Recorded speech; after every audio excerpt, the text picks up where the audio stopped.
বিসমিল্লাহির রহমানির রহিম। প্রিয় শিক্ষার্থীবৃন্দ, আসসালামু আলাইকুম। আশা করি তোমরা সকলে ভালো আছো, সুস্থ আছো। আমিও ভালো আছি, আলহামদুলিল্লাহ। অনেকদিন পরে আমি আজকে তোমাদের সামনে হাজির হয়েছি একটি নতুন ক্লাস নিয়ে। আমরা আজকের ক্লাসে সেন্টেন্স কানেক্টরস নিয়ে আলোচনা করব। এই বিষয়ে ইতিমধ্যে আমরা আরো ক্লাস নিয়েছি। সেই ক্লাসগুলো আমাদের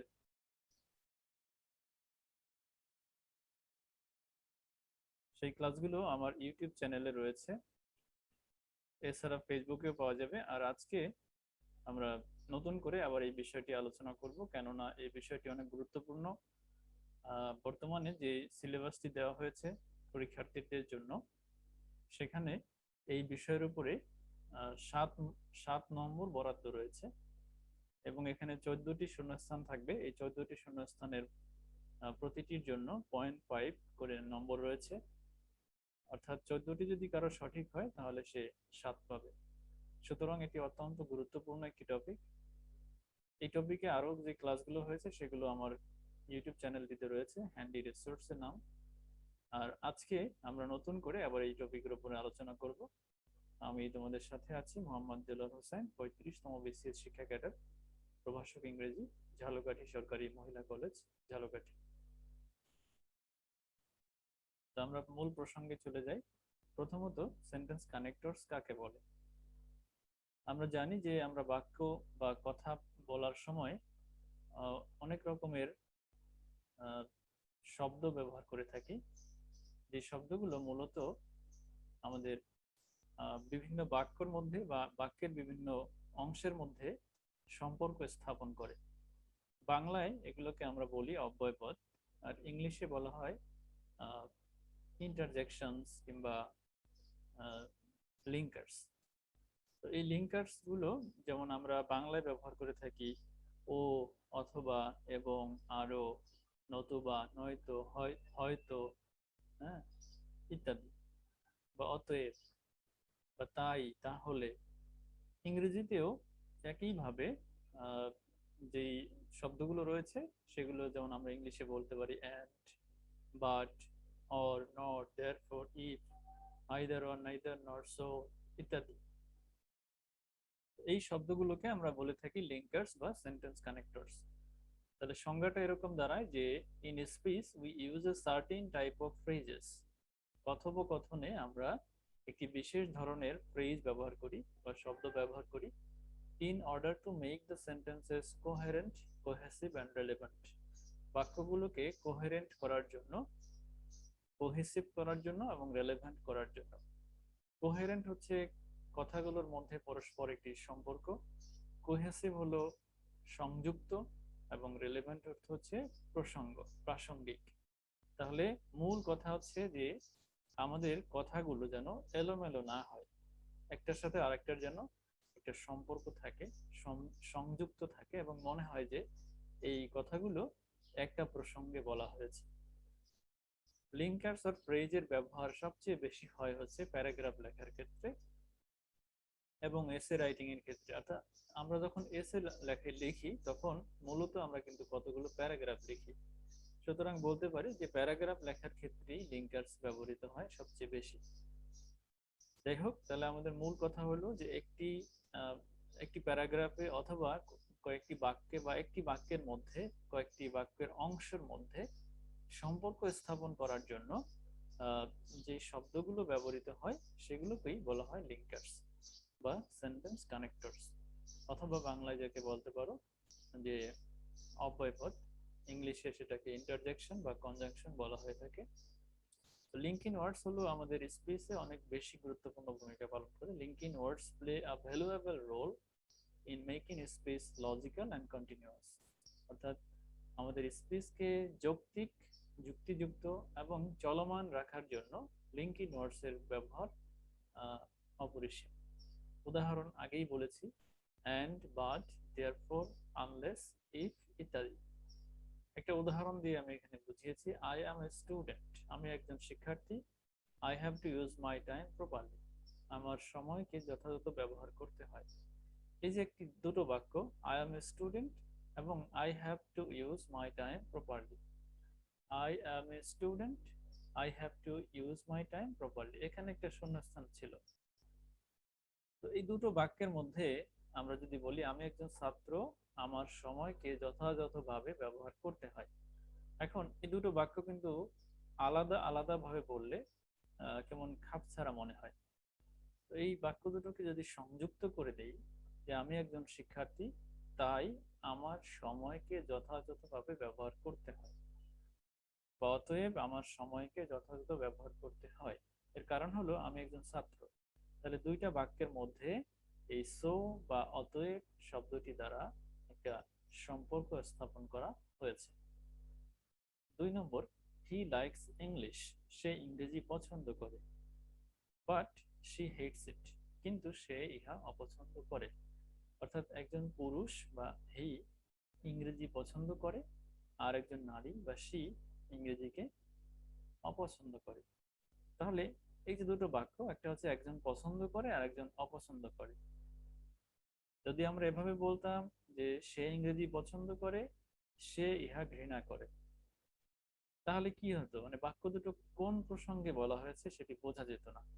তো এই সমস্যা সমাধানের জন্য আমরা এভাবে বললে সুন্দর হবে, he likes English but she hates it, সে ইংরেজি পছন্দ করে কিন্তু সে ইহা ঘৃণা করে।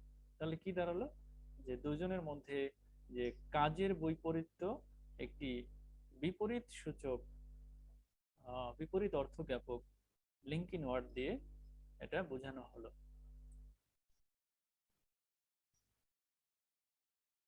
এরপরে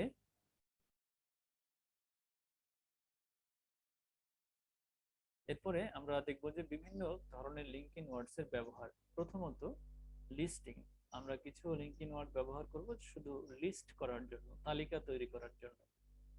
making list, serial, order or gradual progress, অর্থাৎ একটা জিনিসের ক্রমান্বয়ে উন্নতি বোঝানোর জন্য, কিংবা ক্রমান্বয়ে বোঝানোর জন্য, কিংবা তালিকা তৈরি করার জন্য যে লিঙ্কিং ওয়ার্ডগুলো ব্যবহৃত হয় সেগুলোকে বলা হয় লিস্টিং লিঙ্কিং ওয়ার্ডস অথবা মেকিং লিস্ট।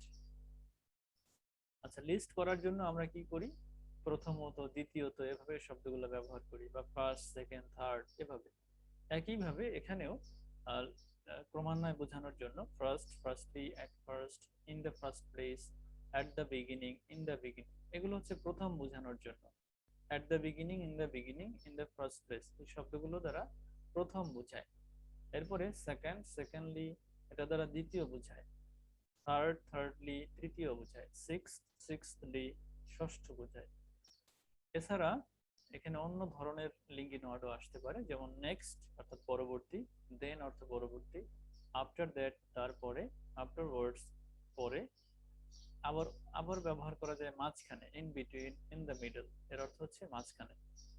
লাস্টলি, একদম শেষে, lastly, at last, finally, in the end, at the end, in conclusion, to conclude, to sum up. তাহলে আমরা বলতে পারি প্রথমত বোঝানোর জন্য ফার্স্ট, ফার্স্টলি, বা at the beginning, in the beginning, in the first place. মাঝামাঝি বোঝানোর জন্য next, then, after that, afterwards, বা second, secondly, in between, in the middle. আর সর্বশেষ বোঝানোর জন্য lastly, last, at last, in the end, in conclusion, to conclude, to sum up. আবার এই লাস্টের যে কথাগুলো, lastly, at last, finally, in the end, in conclusion, এগুলো কিন্তু উপসংহারও বলা যেতে পারে। তাহলে উপসংহারে আমরা এগুলো ব্যবহার করতে পারি, বা কনক্লুশনে। আচ্ছা, একটা উদাহরণ, in order to make a cup of tea, মনে রাখতে হবে এটা একটা প্যারাগ্রাফ, এবং প্যারাগ্রাফেই মূলত লিঙ্কিং ওয়ার্ডস এর ব্যবহারটা করতে হয়। In order to make a cup of tea, এক কাপ চা তৈরি করার জন্য কি কি লাগবে? প্রথমত, you have to boil some water, first you have to boil some water. তাহলে এই ফার্স্ট হচ্ছে প্রথম linking word, first you have to boil some water. Next, তারপরে you have to take a cup of hot water and a tea bag in it, পরবর্তীতে তোমার এক cup গরম পানি নিতে হবে এবং তার ভিতরে একটা টি ব্যাগ দিতে হবে। Finally you should stir the tea bag for some time, অবশেষে তোমার কিছুক্ষণ ওই টি ব্যাগটাকে নাড়াতে হবে, পানির মধ্যে স্টির করতে হবে। And now you can take your tea, এবং এখন তোমার চা প্রস্তুত, তুমি এটা নিতে পারো। তাহলে আমরা চারটা লিঙ্কিং ওয়ার্ড ব্যবহার করলাম। প্রথমত গরম পানি নিতে হবে, মানে পানি গরম করতে হবে। দ্বিতীয়ত গরম পানি নিতে হবে এবং তার ভিতরে একটা টি ব্যাগ দিতে হবে। তারপরে দিতে হবে সেটা নাড়াতে হবে, এবং নাড়ানোর পরে তোমার চা তৈরি হয়ে গেল। ওকে, তাহলে এটা হচ্ছে ক্রমান্বয়ে বোঝাচ্ছে, কিন্তু গ্রাজুয়াল প্রোগ্রেস। আবার তালিকাও কিন্তু এখানে তিনটা বা চারটা কাজের তালিকা। প্রথমত পানি গরম করা, দ্বিতীয়ত গরম পানি নেওয়া, অবশেষে গরম পানির সাথে চায়ের ব্যাগটা টি ব্যাগটা নাড়ানো। এটা একটা তালিকাও বলতে পারি, আবার এটাকে একটা ক্রমান্বয়ে বলতে পারি, গ্রাজুয়াল প্রোগ্রেস বা সিরিয়াল বা অর্ডার। ওকে। দুই, গিভিং এক্সাম্পলস, উদাহরণ দেওয়ার জন্য। আমরা উদাহরণ দেওয়ার জন্য লিঙ্কিং ওয়ার্ডস প্রচুর ব্যবহার করি।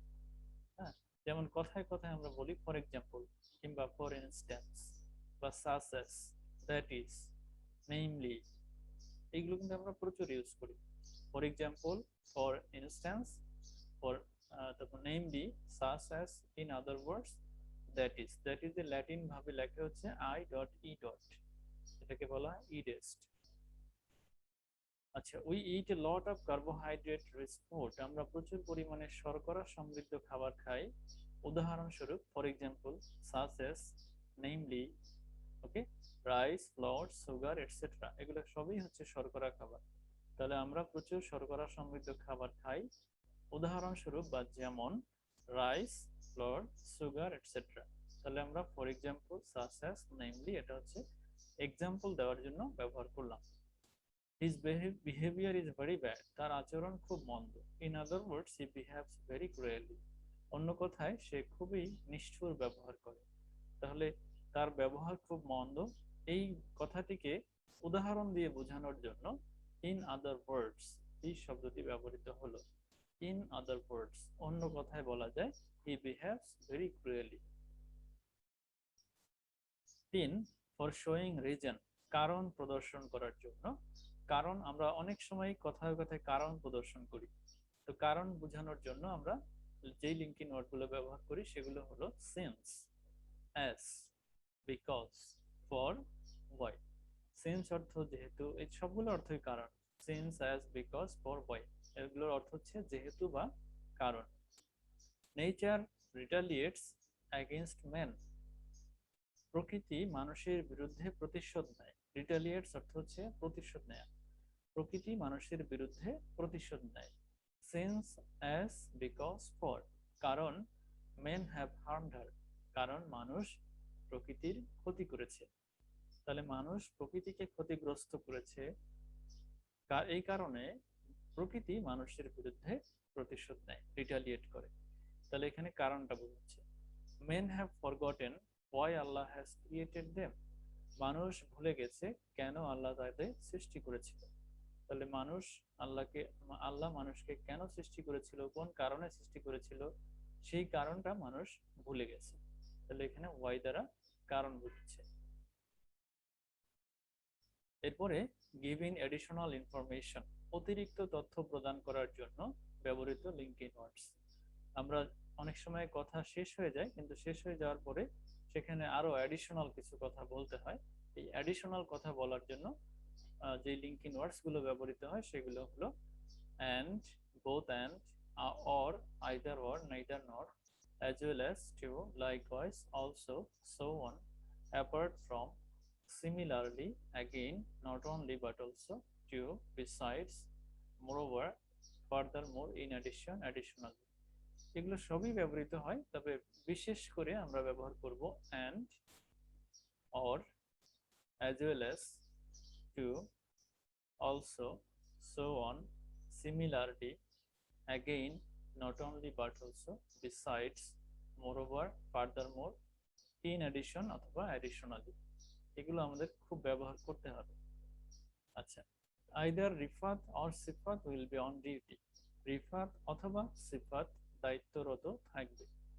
হয় রিফাত নয় সিফাত, দুজনের একজন দায়িত্বরত থাকবে। তাহলে এখানে ইদার অর দ্বারা মূলত দুইজনের একজনকে বোঝায়, অর্থাৎ অতিরিক্ত তথ্য দিচ্ছে। দেওয়ান ইজ ওল্ড, দেওয়ান হচ্ছে বয়স্ক। হি ইজ টায়ার্ড টু, সে ক্লান্ত বটে। তাহলে সে ক্লান্ত, সে বৃদ্ধ, এটা বললেই বোঝা যায় যে সে ক্লান্ত, কিন্তু তারপরেও মানে বৃদ্ধ এর সাথে অতিরিক্ত তথ্যবহুল এই টায়ার্ড শব্দটি ব্যবহার করা হয়েছে বিধায় এখানে টু ব্যবহার করতে হবে। তো Dewan is old, he is tired too, Dewan বৃদ্ধ, সে ক্লান্তও বটে। তাহলে এটা হচ্ছে অতিরিক্ত ইনফরমেশন দিচ্ছে। Agriculture is the most important sector of all economy, কৃষি হলো সকল অর্থনীতির প্রধান ক্ষেত্র। Besides it keeps natural balance, এছাড়াও মানে পাশাপাশি বা এছাড়াও এই কৃষি প্রাকৃতিক ভারসাম্য রক্ষা করে। যেমন গাছগাছালি ইত্যাদি রোপণ করলে প্রাকৃতিক ভারসাম্য রক্ষা হয়। তাহলে agriculture is the most important sector of all economy, কৃষি সকল অর্থনীতির মূল বিষয়। এছাড়াও কৃষি প্রাকৃতিক ভারসাম্য রক্ষা করে। হি ইজ এ ক্রিমিনাল, সে একটা অপরাধী। অ্যাপার্ট ফ্রম দিস, এছাড়াও he has a lot of black money, তার প্রচুর কালো টাকা রয়েছে। তাহলে তার ক্রিমিনাল হওয়ার কথার মধ্যেই কিন্তু অনেক কিছু রয়েছে। তারপরেও he has a lot of black money এই কথাটা বোঝানোর জন্য এখানে অ্যাপার্ট ফ্রম দিস, এছাড়াও শব্দটি ব্যবহার করতে হবে। A man should work for his family, একজন মানুষের উচিত তার পরিবারের জন্য কাজ করা। In the same way he should work for his country, একইভাবে তার উচিত দেশের জন্য কাজ করা। তাহলে পরিবারের জন্য কাজ করা, একইভাবে তার উচিত দেশের জন্য কাজ করা। এই যে একইভাবে, এটাও কিন্তু বাড়তি তথ্য দিচ্ছে, মানে তার পরিবারের পাশাপাশি দেশের জন্য কাজ করতে হবে। আচ্ছা, এরপরে কম্প্যারিজন। কম্প্যারিজন অর্থ হচ্ছে তুলনা করা। একই রকম বস্তু বা বিষয়ের মধ্যে তুলনা হলে কম্প্যারিজন বলে, আর ভিন্ন রকম বস্তুর মধ্যে তুলনা হলে সেটাকে কন্ট্রাস্ট বলে। তাহলে comparison of similar things, similar things এর মধ্যে যখন কম্প্যারিজন হবে তখন আমরা ব্যবহার করব দেন, as as, so as, in the same way, by far, similarly, more, most, less, least ইত্যাদি। যেমন Fakhrul Alam is as intelligent as Manjurul Alam, দুজনেই পুরুষ, দুজনেই একই রকম, মানে দুজনেই শিক্ষক বা বুদ্ধিজীবী। তো দুজনের মধ্যে তুলনা হচ্ছে যেহেতু একই রকম ব্যক্তি তাই, এবং ইন্টেলিজেন্ট, তাহলে একই রকম বিষয় হওয়ার কারণে এখানে অ্যাজ বসবে। Fakhrul Alam is as intelligent as Manjurul Alam. Mashruf is not so stout as Monruf. এখানে দুজন ব্যক্তি মাশরুফ এবং মনরুফ, এই দুজনের মধ্যে স্টাউট কে সেই বিষয়টা বোঝাচ্ছে, মানে শক্তিশালী। তাহলে শক্তিশালী বোঝানোর জন্য যেহেতু একই বিষয়, শক্তিশালীর বিষয়টা আসছে, সো এখানে সো অ্যাজ ব্যবহৃত হলো নেগেটিভ অর্থে। is not so stout as মনরুফ। Cow is more useful than ox, গরু ষাঁড়ের চাইতে বেশি, মানে গাভী গরু ষাঁড় গরুর চাইতে বেশি ইউজফুল। তাহলে cow is more useful than ox, useful বিষয়টার সাথে দুইটা প্রাণীর তুলনা হচ্ছে। I have seen many people, আমি অনেক লোককে দেখেছি। By far Mister Khan is the most discipline man to me, আমি অনেক মানুষ দেখেছি কিন্তু তাদের মধ্যে মিস্টার খান হচ্ছে সবচেয়ে বেশি নিয়ম মাফিক জীবনযাপন করে বা ডিসিপ্লিনড ম্যান। তো এখানে বাই ফার এই কথাটি দ্বারা মূলত ওই একই ব্যক্তিদের মধ্যে তুলনা বোঝাচ্ছে। তো একই রকম বিষয় বা বস্তুর তুলনা হলে আমরা ব্যবহার করব then, as as, so as, in the same way, by far, similarly ইত্যাদি। এরপরে happening or happening coincidentally or at the same time, একই সময়ে ঘটমান কোনো ব্যক্তি বা বস্তু বা ইত্যাদি থাকলে সেখানে আমরা as, at the same time, at that time, when, while, meanwhile ইত্যাদি ব্যবহার করব একই সাথে ঘটবে। যেমন while I was sleeping, যখন আমি ঘুমোচ্ছিলাম, I heard a shriek, আমি তখন একটা চিৎকার শুনতে পেলাম। shriek অর্থ হচ্ছে চিৎকার। তাহলে দুটো কাজ একই সাথে হয়েছে, কিন্তু আমি ঘুমোচ্ছিলাম এবং আমি শুনতে পেলাম চিৎকার। তো দুটোর মধ্যে যেহেতু একই সাথে ঘটছিল বিধায় এখানে আমরা while ব্যবহার করব। এরপরে অ্যাজ ইউ ওয়াক স্ট্রেট, তুমি যদি সোজা হেঁটে যাও, you will see a building, তুমি একটা দালান দেখতে পাবে। তাহলে এখানে আহ, একই সাথে কিন্তু বোঝাচ্ছে, মানে সোজা হাঁটতে হাঁটতে একটা বিল্ডিং দেখতে পাবে। ইট ওয়াজ উইন্টার, শীতকাল ছিল। মিনহোয়াইল করোনা অ্যাটাক দ্য ওয়ার্ল্ড, শীতকালে করোনা অ্যাটাক করেছিল, এটা ছিল শীতকাল এবং ইতোমধ্যে করোনা পৃথিবীতে আক্রমণ করেছিল। তাহলে হ্যাপেনিং কো ইনসিডেন্টালি, অর্থাৎ শীতকাল এবং করোনার আক্রমণ একই সাথে হয়েছিল, তাই এখানে মিনহোয়াইল ব্যবহৃত হয়েছে। আজকের সর্বশেষ যে লিঙ্কিং ওয়ার্ডস এর টাইপ সেটা হলো কন্ট্রাস্ট বা ডিসিমিলার বা অপোজিট আইডিয়া, অর্থাৎ বিপরীত ধর্মী। একটু আগে বলেছিলাম সিমিলার আইডিয়া বা সিমিলার থিংস, সেটাকে হয় কম্পারিজন, আর যখন ডিসিমিলার হবে বা অপোজিট হবে তখন আসবে কন্ট্রাস্ট। আচ্ছা, কন্ট্রাস্ট বোঝানোর জন্য instead, on the other hand, on the contrary, but, yet, still, while, whereas, though, although, even though, despite, in spite of, however, all the same, nonetheless, nevertheless, etc. ব্যবহৃত হয়। তবে এগুলোর মধ্যে সবচেয়ে বেশি ব্যবহৃত হয় instead, on the other hand, on the contrary, but, yet, এরপরে though, although, even though, despite, in spite of, however, এরপরে নেভারথেলেস কিছুটা ব্যবহৃত হয়। Timur succeeded dash bad times, Timur সফল হয়েছিল ব্যাড টাইম সত্ত্বেও, তাহলে despite, despite bad times. Tension is heavy, অনেক বেশি চিন্তা হচ্ছে। নানদেলেস হি ইজ কুল বা নেভারদেলেস হি ইজ কুল, অনেক বেশি টেনশনের সময় তারপরেও সে খুব ঠান্ডা মেজাজের, হি ইজ কুল। তাহলে সত্ত্বেও নানদেলেস বা নেভারদেলেস এখানে ব্যবহৃত হবে। আমরা এখানে হাউএভার ব্যবহার করতে পারি, however he is cool. Shakil earns a little money, Shakil খুব কম টাকা আয় করে, তা সত্ত্বেও he leads a happy life, yet or still he leads a happy life.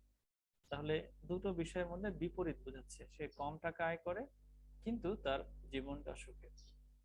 Okay, but দিলেও হতো কিন্তু এখানে, but he leads a happy life. All are working hard, সবাই কঠোর পরিশ্রম করছে। while R whereas none can contain the pandemic, সবাই কঠোর পরিশ্রম করছে অবশ্যই প্যান্ডেমিকটাকে ধরার নিয়ন্ত্রণ করার জন্য, কিন্তু মানে while R whereas none can contain the pandemic, তো কেউ এটাকে নিয়ন্ত্রণ করতে পারছে না, কন্টেইন করতে পারছে না। এখানে while whereas ব্যবহৃত হয়েছে, আমরা এখানে অন বাট দিয়েও কিন্তু কাজটা করতে পারি, but none can contain the pandemic, still দিলেও হবে, still none can contain the pandemic। Okay, you could not do well, তুমি ভালো করতে পারোনি, dash you will get the job, তো ভালো করেনি তারপরও চাকরি পাবে। তাহলে আমরা এখানে ব্যবহার করতে পারি however, anywhere, anyhow, যাই হোক তুমি চাকরি পাবে। ভালো করোনি কিন্তু তারপরও চাকরি পাবে, তাহলে এখানে বিপরীত আইডিয়া বোঝানোর জন্য however, anyway বা anyhow ব্যবহার করতে হবে, অথবা বাট ব্যবহার করতে হবে। It is all the same weather it rains today or not, আজ বৃষ্টি হোক বা না হোক একই কথা। তাহলে দুইটা সিচুয়েশন, বৃষ্টি হওয়া একটা এবং না হওয়া একটা, বিপরীত সিচুয়েশন, এটা বোঝানোর জন্য এখানে it is all the same ব্যবহার করতে হবে, মানে একই বিষয়, বৃষ্টি হোক বা না হোক। তো এই ছিল আজকের ক্লাস। এরপরে একটি প্রশ্ন, এই প্রশ্নটি আমি মানে জাস্ট নমুনা হিসেবে দিলাম, এভাবে প্রশ্ন আসবে, তবে এখানে 5টা শূন্যস্থান আছে, মূলত 14টি শূন্যস্থান আসবে। Almost all countries of the world suffer from curse of unemployment problem, পৃথিবীর সকল দেশই দারিদ্র মানে বেকারত্ব সমস্যায় ভুগছে। Dash nowhere in the world this problem is so acute in our as in our country, পৃথিবীর সকল দেশেই বেকারত্ব সমস্যাটি রয়েছে, কিন্তু আমাদের দেশে যেরকম এই সমস্যাটি রয়েছে এরকম আর কোনো দেশে নেই, অর্থাৎ আমাদের দেশে যেরকম তীব্র বা অ্যাকিউট, এটা পৃথিবীর আর কোথাও ততটা তীব্র নয়।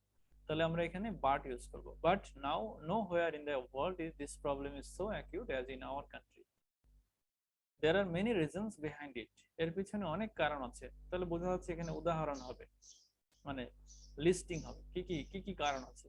তো firstly our country is industrially backward, আমাদের দেশ, প্রথমত আমাদের দেশ শিল্পগতভাবে পিছনে আছে, মানে শিল্পের উন্নয়ন নেই। তাহলে প্রথমত, firstly, dash our education system is faulty. দ্বিতীয়ত, আমাদের শিক্ষা ব্যবস্থাও হলো দুর্বল। Secondly, our education system is faulty. It has little provision for vocational training. আমাদের শিক্ষা ব্যবস্থায় খুব সামান্যই কারিগরি শিক্ষার সুযোগ রয়েছে। Dash our students and youths have false sense of dignity. এছাড়াও আমাদের শিক্ষার্থীদের রয়েছে মানে মর্যাদার ভুল ধারণা। মর্যাদার ভুল ধারণা মানে আমাদের শিক্ষার্থীরা তারা কায়িক পরিশ্রমকে মর্যাদাকর মনে করে। তারা যে ক্লারিক্যাল জব আছে বা ডেস্ক বাউন্ড জব আছে সেগুলোকে তারা মর্যাদাপূর্ণ মনে করে। তাহলে এটাও একটা মূল কারণ মানে বেকারত্বের। তো মোরওভার দিতে পারো, বিসাইডস দেওয়া যেতে পারে। হ্যাঁ, besides our students and youths have false sense of dignity. আমাদের শিক্ষার্থীদের এবং যুবক শ্রেণীর ভুল ধারণা আছে মর্যাদা সম্পর্কে। Dash they run after jobs only. Finally they run after jobs only. মানে সর্বশেষ কারণটি হলো যে তারা শুধুমাত্র চাকরির পেছনে ছুটে। তাহলে কতগুলো মানে প্রথম বলেছে যে পৃথিবীর সর্বত্রই বেকারত্ব সমস্যাটা ভয়াবহ, কিন্তু কোন দেশেই বাংলাদেশের মতো এতটা ভয়াবহ নয়। এর অনেকগুলো কারণ আছে। প্রথম কারণ হলো বাংলাদেশ শিল্পের দিক থেকে পিছনে। দ্বিতীয় কারণ হলো শিক্ষা ব্যবস্থাটা দুর্বল। তৃতীয় হলো, এখানে তৃতীয়টা দেওয়া আছে যে কারিগরি প্রশিক্ষণের সুযোগ কম। চতুর্থ বা তার এছাড়াও বলতে পারি যে যুবক শ্রেণী এবং শিক্ষার্থীরা মর্যাদার ভুল ধারণা নিয়ে জীবনযাপন করে। এবং সর্বশেষ কারণটি হলো তারা শুধুমাত্র চাকরির পেছনে ছুটে। এই তো, এরপরে আরো কন্টিনিউ করবে প্যাসেজটা, কিন্তু এখানে সংক্ষিপ্ত করে দেওয়া হয়েছে।